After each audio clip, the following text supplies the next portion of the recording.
We're about to take our ocean-going vessel into a pocket of World Heritage wilderness. It is just luscious and green. This is where damp, mossy rainforest meets mirror-like water. How's the reflection? Where towering trees close in overhead. It's just so still. And a pin drop carries for miles. There's no one else out here, hey. This is sick. But first, we have to make it through Hell's Gate. The incredibly narrow entrance that meets powerful ocean conditions generated by the polar latitudes. We're only a couple of miles from going through after a 285 nautical mile passage from mainland. We've just spent the last 2 nights at sea, and we had some wet and windy conditions. We're literally gonna sail through it! Woo! We're gonna throw the hole in the rainbow! We're about to sail through it! But for entering the roaring 40s, it was largely a pleasant passage. Tasmania! I can't believe it. Finally laying eyes on Tassie's mountainous coast was surreal to say the least. I think we're just so excited because at port approach it just looks so wild and it's just like exactly what we're chasing. This is what we want in life. We wanted to sail here aboard our 34-foot boat Nakama before we even began this lap of Australia. But with COVID stopping us from heading south and taking the most direct route here, we've instead taken the long way via Australia's north, west, and then south. But it's worked out well this way. We've seen most of the country, and yeah, after all those miles, it feels like the perfect time for us to now tackle Australia's iciest state. So the gate is beginning to reveal itself. There's a bit of white water breaking around it. We can see the entrance through the rock wall. It's kind of like a little dogleg scoop around the rock wall and in through past the lighthouse and hopefully not through the breakers.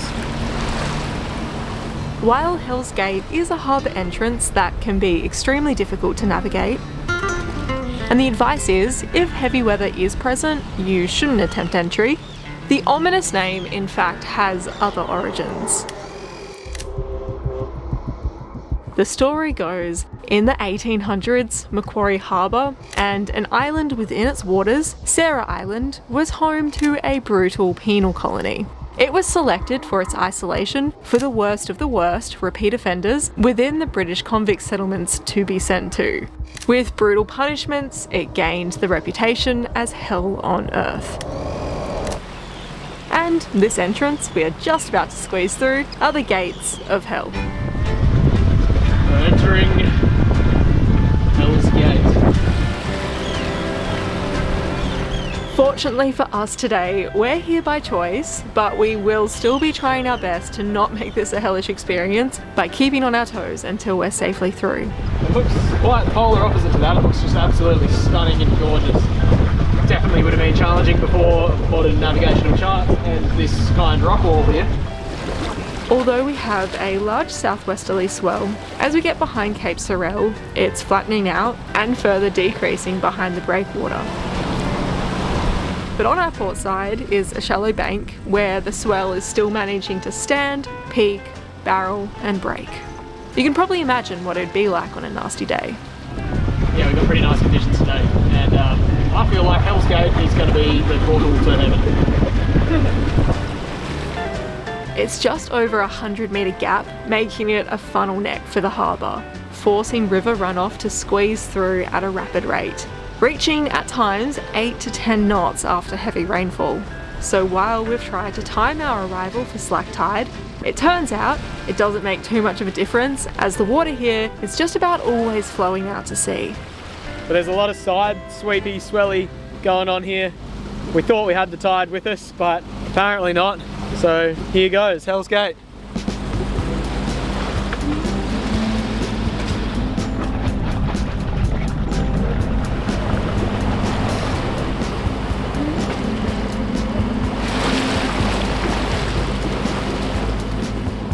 The water at the gate is turbulent, and we can feel Nakama being jerked around and our momentum through the water completely coming to a halt as we try and push through the current's force.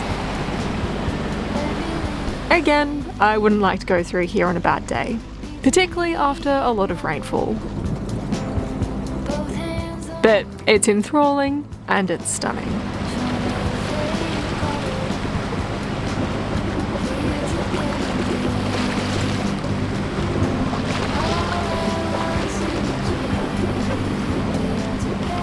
This dude's got the spot.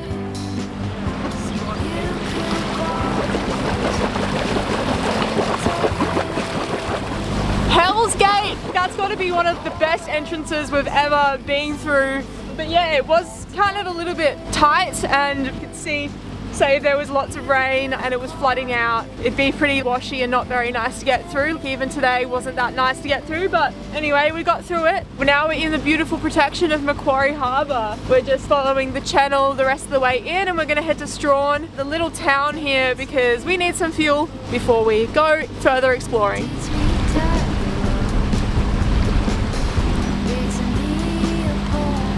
We were on the other side of Hell's Gate, and Slim was right. For us, not on our way under force to a penal settlement, it's more like we've just entered the gateway to paradise.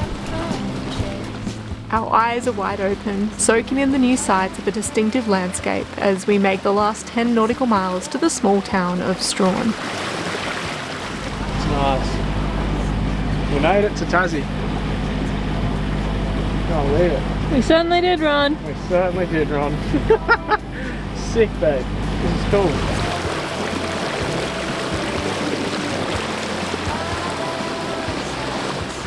There really is a different sense of excitement buzzing around Nakama as it sinks in that we really have just made it to the beautiful Tasmania. We're here.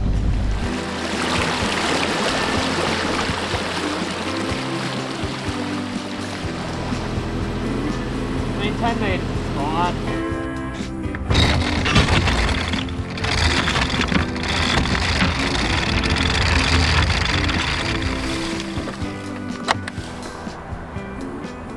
Well, Strahan looks so cool. Some beautiful old buildings, and you can just smell wood fire. We've got a beautiful anchorage here just out the front of the town. I think we're gonna have a nice little night's sleep tonight. A flat night's sleep was truly appreciated after not getting much over the last couple of nights. But something unusual woke us earlier than we would have liked. We've woken up this morning. There's condensation dripping all over the roof on us. Rain on the inside of the boat is something we've never experienced before. But we can deal with an even soggier boat than usual. It won't be putting a dampener on the mood. It's blisteringly cold, but we're frothing, like we've wanted to be here for so long. And yeah, that's like condensation dripping off the roof, soaking everything, but we don't care. Like it's all worth it for moments like this of arriving here, and we're absolutely frothing. All right, let's get into today. Real quick, we want to say thanks to Simify for supporting this video. Travelling full-time in whatever mode of travel you choose comes with its own unique challenges. Luckily for us, travelling within our home country, for the most part, we don't have the stress of constantly changing service providers. But we know when we have been travelling overseas, staying connected on foreign lands without an eSIM is challenging. But these days it's easy with the use of an eSIM. Wait, I was born in the 90s. What's an eSIM? A Simify eSIM is basically mobile data that you can download straight to your phone instead of buying a physical SIM card, and you can manage it all digitally. No more physical SIMs, eh? Reminds me of when we first ditched the old map books from the car. No more swapping SIM cards in and out of your phone or lining up in an airport kiosk after a long flight. That's the worst part about landing. Yep, using an eSIM removes friction from travel when overseas. By having it set up and ready to go before you leave means as soon as you land, you can turn on the eSIM and be online within minutes. So you can message family to say you've made it, check maps. Wait, I swear you said it was just up here. Yeah, no, it was back that way. Or maybe you just want to get straight into walking the narrow back streets, figuring out where to find the best bowl of ramen. When it comes to eSIM options, we think Simify is a great choice. Their eSIMs are really easy to manage in the app. They work in loads of different countries, and over 500,000 people are already using them. Their setup is really straightforward. Just download the Simify app, choose your plan for the destination you're heading, click automatic setup, and then once you land, Simify will, like magic, get your phone online. eSIMs really do work like a treat, and what we think is even cooler is that we're ditching another piece of unnecessary plastic. So if you're soon to be traveling internationally and you want an easy way to stay connected, then get Simify before you fly. Using the link in the description below or scanning this QR code that's on screen right here. Or we should probably tell them that they can use the code SLIM to get 15% off their next eSIM, which I think is a bit of a bargain. So don't miss a bargain, check Simify out, and let's get back into it. We don't plan on hanging around Strahan for too long, so we waste no time getting everything we need done. We've got some quick errands to do while we're here in Strahan, so let's go do that. Strahan is pretty small, so every service we need is within close walking distance from the wharf. Yeah, that one out there. Actually, the freshwater tap is on the wharf, so that's even more convenient. But the washing machines, they're just across the road.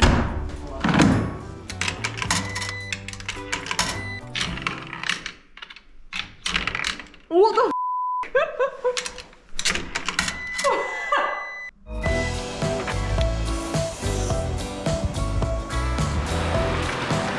And a few extra steps along the waterfront, you'll find the post office that Slim sent his textbooks ahead to. We got textbooks. Keep learning. And of course, we need diesel before we head further upstream.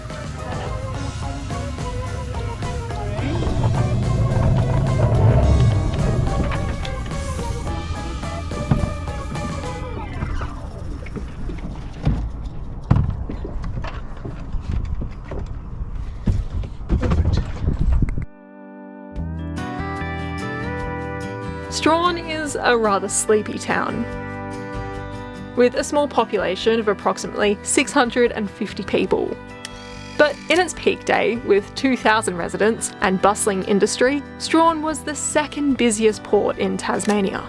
It exported goods from the booming mines in the neighbouring towns. But by the mid-1900s, mining began to fluctuate, and with better roads, goods were instead sent to other ports, reducing the reliance on Strahan. Now the small harbour that we're currently anchored in supports a small fishing fleet, and jobs for the rest of the town, well, they mostly include working in the fish farms that take up a large portion of Macquarie Harbour, or there's some work in the tourism industry, with the beautiful and World Heritage listed Gordon River that's just around the corner. It is just luscious and green. And we'll be exploring there really soon. The other allure and fascination for Strahan is the Huon pine, which is an incredibly slow-growing, highly prized tree. The reason this wood's so special when I frost stuff like this is because it's mould resistant, doesn't get waterlogged, and just lasts forever. Harvesting the trees up the Gordon River began in the early 1800s, and it boomed, with the timber being great for building boats and just general construction. Yeah, they grow to be really, really, really old. I think they take a long time to mature too. But as far as shipbuilding and stuff, and Tassie's famous for the wooden ships, and the wood became super, super highly prized and valuable. That's perfect for maritime and cold climate applications. Strahan was a major exporter for the timber, but by the mid-1900s, most of the accessible Huon pine trees had been harvested, and that's when conservation awareness began to grow. With the trees taking a couple thousand years to be of size, it was recognised that the forests were finite and irreplaceable, and eventually cutting living Huon pine trees was banned. I think it's illegal to harvest it now, but they pluck these floating logs out of the river and clean them up and use them. Today, those with permits can salvage logs that sunk back in the 1800s, because that's how the loggers would get the logs downstream. They would float them, but some would sink. And because the wood resists rot, they're still good. This is just really cool because it's old and traditional, and they're still plucking logs out of the river, and instead of bandsaws, like everything's just old school, but they're still doing it this way.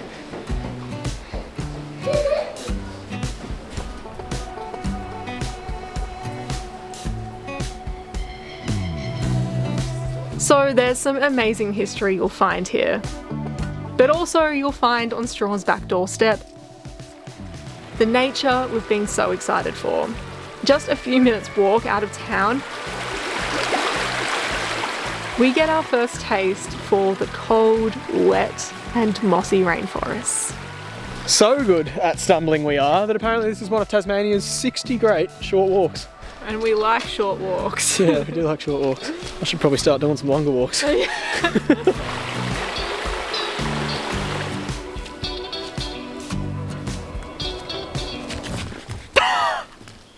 Are you still filming? Don't not walk on, definitely walk on the grass. I got that! That's classic. That was so good. Man, it's slippery though.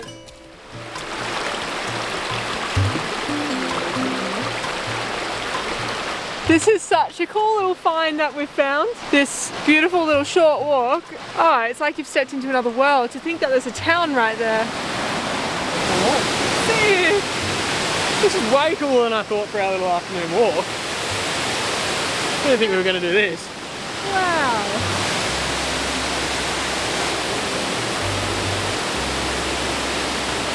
Wow, this is so cool. This is pumping, like so hard.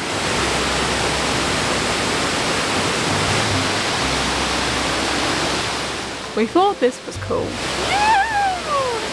But little did we know, we're soon to be further impressed.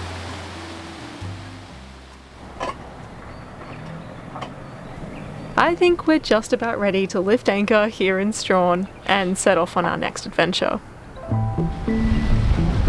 The adventure we came in here for. So we're moving on from Strahan and we're heading down to the Gordon River. It's actually about 20 miles down there, which is pretty insane. So about 4 hours. We're super excited for the Gordon River. I think it's going to be pristine, beautiful, and a tranquil slice of paradise. It's pretty damn glorious to be out of the elements of the ocean and now cruising in protected inland waters. Sometimes nothing beats just not having to get sails up, you know? Macquarie Harbour is actually considered a shallow fjord, which sounds a bit exotic, and I guess with some of the surrounding scenes, it is. It's the second largest harbour in Australia, roughly 6 times the size of Sydney Harbour. So yeah, it's going to take us a little while to get to the other side, but there's always something to keep us busy. So we are just motoring our way up to the entrance of the Gordo, formerly known as the Gordon River. I stabbed myself with the sewing needle while trying to whip some new lines. Soph's made a loaf of bread, which is in the oven, super exciting. And yeah, we're just pottering our way up.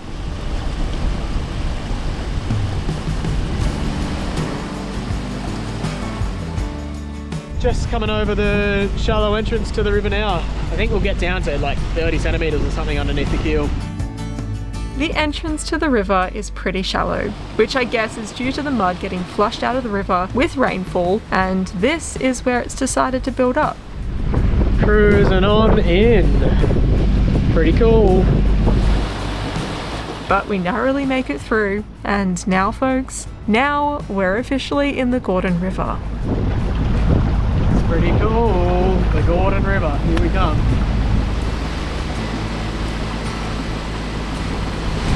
Really quite a cool little entrance here. We're only motoring along at about just shy of 3.5 knots at the moment with the amount of water that's coming out of this river system. So we'll have probably a really slow trip up and a nice trip back down. But slow is good when it's this beautiful because you just get a chance to take it all in.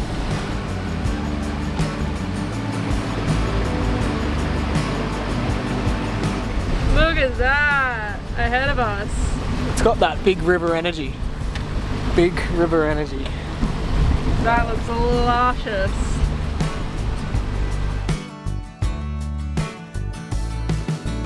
This World Heritage River is 172 kilometres or 106 miles long.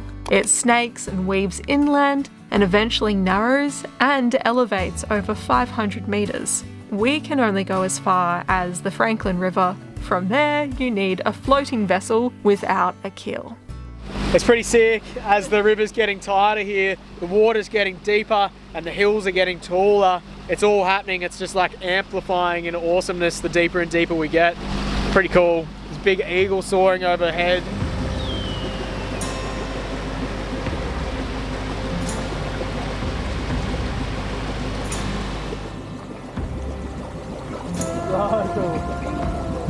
Yeah. It's turning into like rainforest now. There's a waterfall in there. This is awesome. There's a waterfall just up there behind us. Just epic cruising in this little river.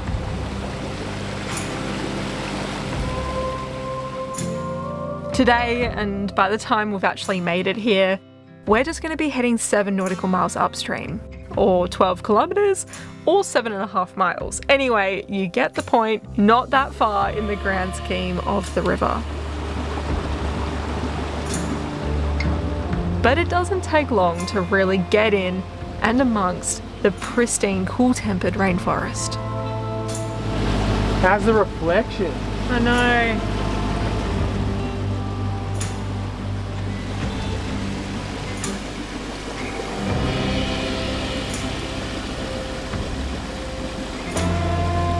This is pretty damn spectacular. It is just luscious and green and big, lots of trees. There's something about rivers. Love them. This is so sick. I knew that this is what we were chasing. Shades? Wow. That's unreal. Just like the different shades, the different layers.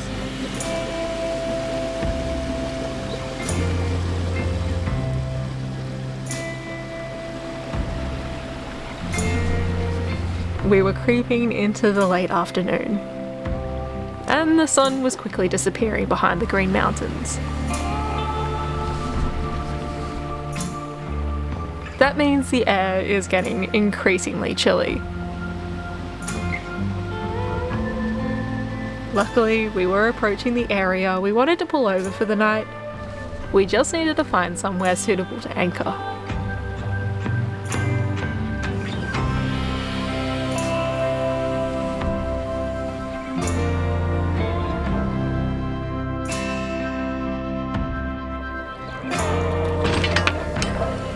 So we've just found somewhere shallow enough to drop anchor. This river is incredibly deep. Majority of it is between like 20 to 30 meters. However, there's little patches here or there that are shallower than that, and we've found ourselves an 11.5 meter patch. So we'll spend the night here. It's the afternoon now. We might even go for a little bushwalk because there's a track just around the corner that we can get to. Just the peace after turning the engine off. It's like, oh, wow.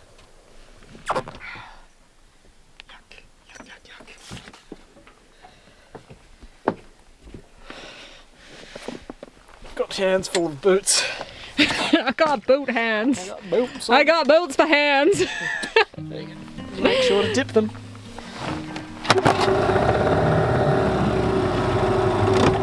Just around the bend is a landing. The boat is just around that corner, around there. Somewhere over there. This is where we are. We are here. A few landings exist throughout the river, and this one here is where you can do a small circuit walk through the damp forest. Oh, there's a gate. Hello. Wow. I wonder how long this walk is. I don't know. Soon find out. Just a few steps in from the riverbank, it's a different mystical world. Ooh, this is cool.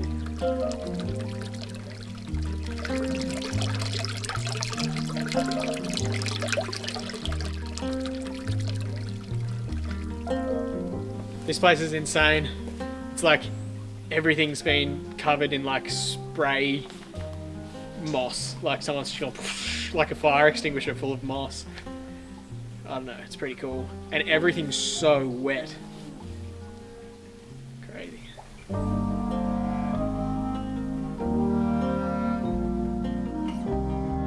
This is like a mystical land of fairies. Fairies may be real. It was just saying, one of the signs was just saying, it's a World Heritage Site and there's 10 criteria they assess it on. Apparently this place got 7 when they qualified to become World Heritage or something, and no other World Heritage Site on the planet has more than that.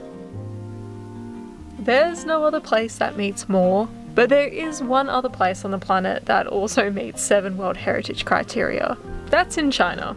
This here is one of the human pines, because you can see with the little leaves. 1 millimetre a year. The Gordon River is just a small part of the much larger Tasmanian Wilderness World Heritage Area, which covers over 1.5 million hectares. We feel pretty damn lucky that we get to call such a momentous natural wonder our backyard for the next few days. It's just so still. There's no one else out here, hey. It's so cool. This is sick. Fair bit of movement in the water. Hey.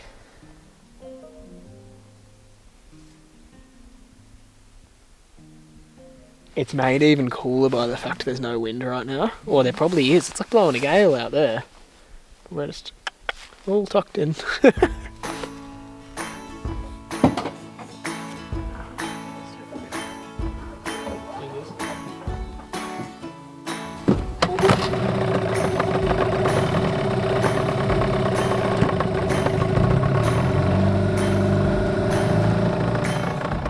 So we go back to the boat, eager to beat the cold and start snuggling up inside and cooking a hearty meal. We're keen to explore as far as we possibly can, and we're going to take you with us. But that's for another time. We hope to see you guys soon as we head deeper inland. Cruising through rivers with our own personal waterfalls. Pretty stoked about it. It's pumping too. We hope you enjoyed our first taste of Tasmania. We made it to Tassie. And we just can't wait to delve into it more. So thanks guys, we'll see you really, really soon.